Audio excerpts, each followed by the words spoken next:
शनैः शनैरुपरमेत् बुद्ध्या धृतिगृहीतया आत्मसंस्थं मनः कृत्वा न किंचिदपि చింతయేత్.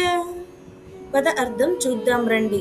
శనైః శనైః నెమ్మదిగా నెమ్మదిగా, ఉపరమేత్ శాంతింపచేయాలి, బుద్ధ్యా బుద్ధితో, ధృతిగృహీతయా దృఢ సంకల్పంతో కూడిన, ఆత్మ సంస్థం ఆత్మలో స్థిరంగా, మనఃకృత్వ మనస్సును ఉంచి, నకించిత్ అపి మరేది కూడా కాదు, చింతయేత్ ఆలోచించకూడదు. ఇప్పుడు తాత్పర్యం చూద్దానండి. కృష్ణుడు చెప్తున్నాడు, అర్జున, మనస్సును ఒకేసారి పూర్తిగా నియంత్రించాలని ప్రయత్నించకు. అది ఒక్క రోజులో సాధ్యమయ్యే పని కాదు. మనస్సు ఎన్నో సంవత్సరాలుగా బయటి విషయాల వైపు పరిగెత్తడం అలవాటు చేసుకుంది. అందుకే దానిని నెమ్మదిగా ఓర్పుతో మళ్ళీ మళ్ళీ ఆత్మ వైపు తీసుకురా.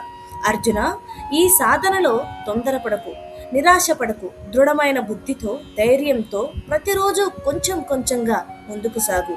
మనస్సు ప్రశాంతమైన తర్వాత దానిని ఆత్మలోనే స్థిరపరచు. ఆ సమయంలో ఇతర ఆలోచనలకు చోటివ్వకు. ఎందుకంటే మనస్సు ఎక్కడ నిలుస్తుందో మన జీవితం కూడా అటువైపే సాగుతుంది అర్జున. అందుకే మనస్సును బలవంతంగా అణిచివేయకు. ప్రేమతో, ఓర్పుతో, జ్ఞానంతో ఆత్మ వైపు నడిపించు. అదే ధ్యాన యోగం యొక్క సరైన మార్గం అని కృష్ణుడు అర్జునుడికి అలాగే మనకి కూడా తెలియజేస్తున్నారు.